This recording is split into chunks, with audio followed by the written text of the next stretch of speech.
नमस्कार, आप देख रहे हैं अपना बिहार। मैं हूं आपके साथ दीक्षा चौधरी। रुक करेंगे बिहार की खबरों का।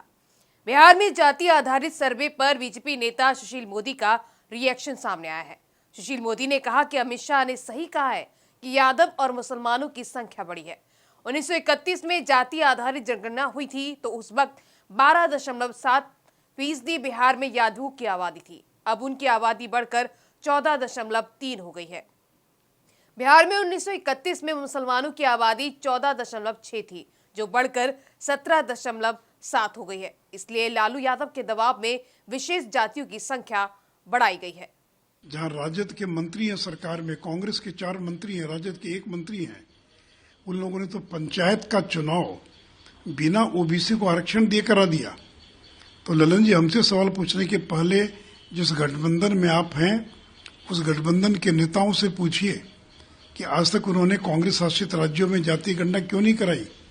और जब चुनाव नजदीक आया, जब चुनाव का ऐलान हो गया, तब राजस्थान को याद आया, तब करें कि छत्तीसगढ़ में कराएंगे। तो इनको कोई जातीय गणना से मतलब नहीं है। ये लोग जात के नाम पर देश को बांटने का, समाज को बांटने का प्रयास करें। और देखिए, अमित शाह जी ने कल ठीक ही कहा कि यादव और मुस्लिम की संख्या को बढ़ा दिया गया। देखिए, 1931 में जातीय गणना हुई थी, उस समय बिहार के अंदर 12.7% यादव थे, उनकी संख्या बढ़कर 14.3 हो गई। अब मुसलमानों की आबादी 1931 के अंदर आज का जो बिहार है उसमें 14.6 था, जो बढ़कर 17.7 हो गया। तो आपकी जो लालू जी के दबाव में कुछ जातियों की संख्या बढ़ा दी गई, और जो अति पिछड़ा समाज है जिसको आप कहें कि 36% है, वो 36 से काफी ज्यादा है। और आज यहाँ बिंद, मल्ला, नोनिया, बेलदार, वैश्य, चंद्रवंशी, सारी जातियों का धरना प्रदर्शन चल रहा है। और सब लोग कह रहे हैं कि हमारी संख्या को जानबूझकर कम करके बतलाया गया। तो इस सर्वेक्षण कराने के तो हम पक्ष में थे, ये हमारी सरकार का निर्णय है। लेकिन आपने तो अति पिछड़ों की हकमारी कर दिया है, अति पिछड़ों को धोखा देने का काम किया है। उसका तो जवाब दें ललन जी कि आखिर इन वर्गों की संख्या कम क्यों हो गई, संख्या घट कैसे गई, इसका जवाब तो बताएं ललन जी। उधर जाति आधारित जनगणना पर सियासत अभी भी जारी है। कांग्रेस अन्य राज्यों में भी जाति आधारित जनगणना कराने की बात कर रही है। वहीं अब इस पर बिहार के डिप्टी सीएम तेजस्वी यादव ने बड़ा बयान दिया है। तेजस्वी ने सत्ता पक्ष पर हमला बोलते हुए कहा कि वे कह रहे हैं कि पिछड़ों और अति पिछड़ों की संख्या कम हो गई है और यादवों की संख्या बढ़ गई है। उन्होंने कहा कि क्या यादव पिछड़े नहीं है। तेजस्वी ने कहा कि हमारे पास वैज्ञानिक डेटा है, इसलिए उनके पास इसका समर्थन करने का आधार होना चाहिए। बेबुनियाद आरोप है और इससे कोई फर्क पड़ने वाला नहीं। लोग डेली इसी बात को रोता है, इस्तीफा दे दो, इस्तीफा दे दो। अरे क्या इस्तीफा दे दो भाई? लाखों की तादाद में नौकरियां बढ़ रही हैं, शिक्षा व्यवस्था सुधारा जा रहा है, अस्पताल की व्यवस्था को सुधारा जा रहा है, कल्याणकारी योजनाएं आ रही है, ऐतिहासिक काम हो रहा है जो बिहार में कर रहा है, देश में उसकी चर्चा हो रही है और राज्यों में उसकी मांग उठ रही है। तो किस बात का इस्तीफा देना? इससे इस्तीफा मांगने से क्या हो? देना हो तो दे। भारत सरकार के लोग बोले पिछड़ा और अति पिछड़ा को कम किया गया, अब फिर बोलते यादव का बढ़ा दिया गया। क्या यादव पिछड़ा नहीं है क्या? अब तो 1931 का आंकड़ों में 11% यादव था। 11% तब था जब उड़ीसा और झारखंड साथ थी, तो अलग हुआ है, दिन बढ़ा है, तो उतना आप देख लीजिए, उतना ही संख्या। और जहाँ तक माइनॉरिटी की बात है, माइनॉरिटी का तो हर साल मतलब हमेशा होता रहा है, तो वो तो सबके सामने है। तो ये सब बेबुनियाद आरोप लगाने से कोई मतलब नहीं। अच्छा, एक बात बताइए, बढ़ा दिया गया या घटा दिया गया तो कौन सा आधार पे बोल रहे हैं? अनुमानित। हम लोग के पास तो साइंटिफिक आंकड़ा है भाई, उनके पास कौन सा आंकड़ा है? ये ना बताइए बढ़ाया या घटाया, किसी बेस पे ना बोलेंगे। कौन से बेस पे बोल रहे हैं? सब बकवास। और आपको भी पता है, अगर बढ़वाना होता तो नीतीश जी बिहार के मुख्यमंत्री हैं, तो कुर्मी समाज का और नहीं बढ़ा दिया जाता? काहे नहीं बढ़वा दिया अपना मुख्यमंत्री जी को? कोई लॉजिक है क्या? हकबका गया है, लोग हकबक में है। बोलना क्या था अमित शाह को, बोल क्या दिए? वो आ रहे हैं हम ही को फायदा पहुंचाने। धन्य हो अमित शाह जी, बार बार आते रहे। बढ़ते खबरों में आगे, आज से बिहार में विधानसभा सत्र शुरू हो गया है जो 10 दिनों तक चलेगा। बिहार बीजेपी प्रदेश अध्यक्ष सम्राट चौधरी ने जातीय सर्वेक्षण का रिपोर्ट पर बड़ा बयान दिया है। उन्होंने कहा कि बीजेपी ने बिहार सरकार में सदन में मांग की है कि सरकार जातीय सर्वेक्षण का रिपोर्ट सदन में रखे और इस पर डिबेट हो। बिहार भारतीय जनता पार्टी ने बिहार की सरकार से सदन में मांग किया कि आप कल जातीय सर्वेक्षण का रिपोर्ट जब प्रस्तुत करेंगे तो कल इसको पूरा डिबेट कराने का काम करें। जो पूरी प्रक्रिया अपनाई गई है उसको पूरी तरह बताने का काम किया।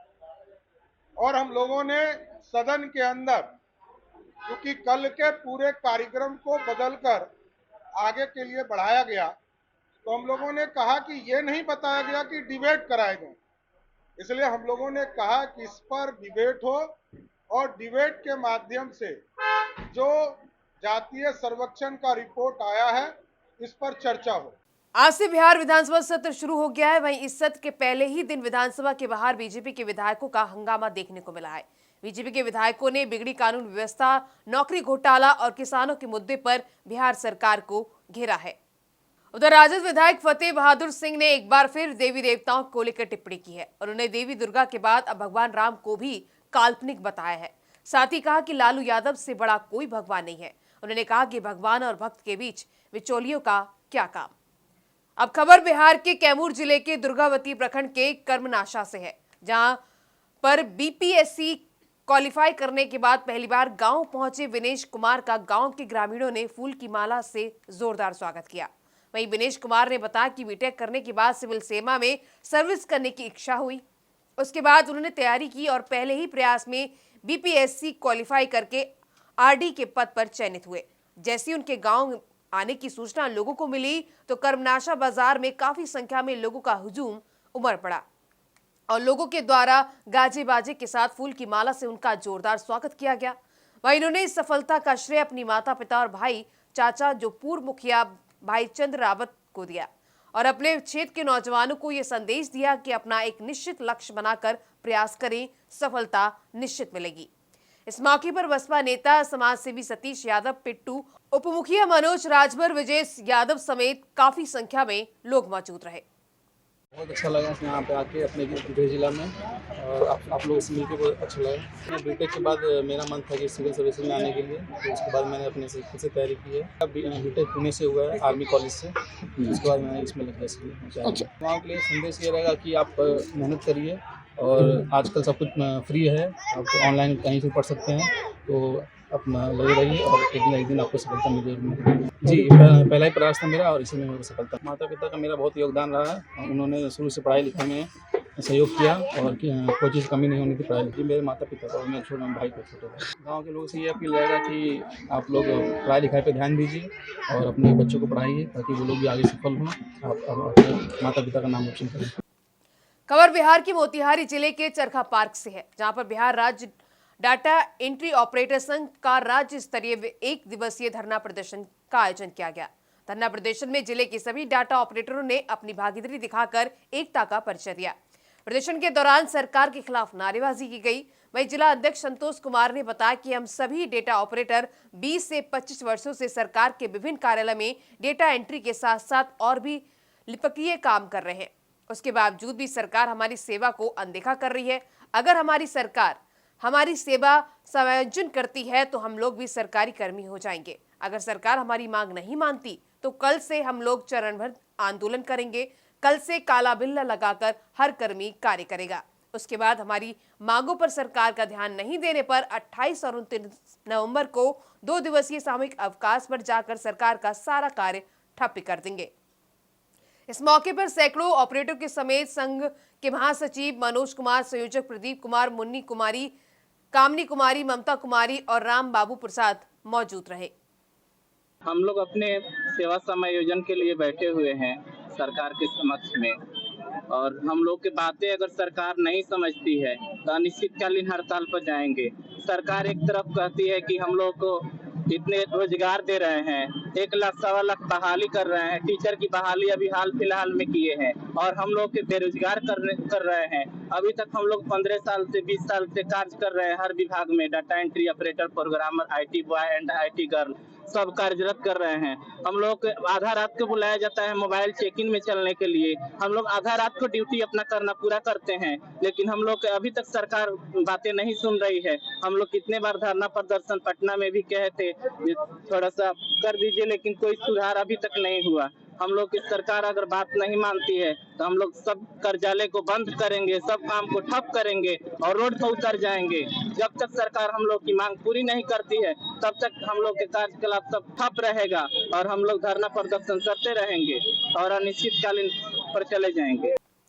अब खबर छपरा से, जहां पर 10वीं जिला स्तरीय प्रतिभा खोज परीक्षा को संपन्न हो गई है, जिसमें जिले भर से लगभग 7,000 से अधिक की संख्या में छात्र छात्राओं ने छपरा के विभिन्न परीक्षा केंद्रों पर परीक्षा दी। वहीं आयोजन समिति के सचिव शशिकांत ने बताया कि परीक्षा जिला के 9 केंद्रों पर आयोजित की गई थी। ये 7, 8, 9 और 10 वर्ग का प्रश्न सिलेबस पर आधारित था, जिसमें विज्ञान, गणित, सामाजिक विज्ञान, हिंदी व्याकरण, अंग्रेजी ग्रामर और GK के प्रश्न पूछे गए थे। आयोजन समिति के सचिव शशिकांत ने बताया कि परीक्षा को करने में लगभग 3 महीने कड़ी मेहनत करनी पड़ती है, तब जाकर ये आयोजन संभव हो पाता है। मौखिक परीक्षा के लिए दिसंबर में 24 तारीख का समय निर्धारित किया गया है।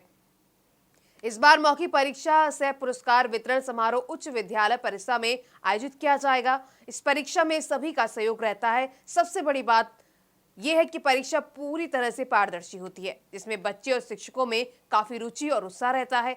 जिला स्तरीय प्रतिभा खोज परीक्षा का आयोजन में मुख्य रूप से राजीव रंजन, मनोरंजन सिंह, कुंदन तिवारी, संजय शर्मा, संजय कुमार आदि लोगों का सहयोग रहा। फिलहाल अपना बिहार में बस इतना ही। खबरें लगातार जारी हैं। नमस्कार।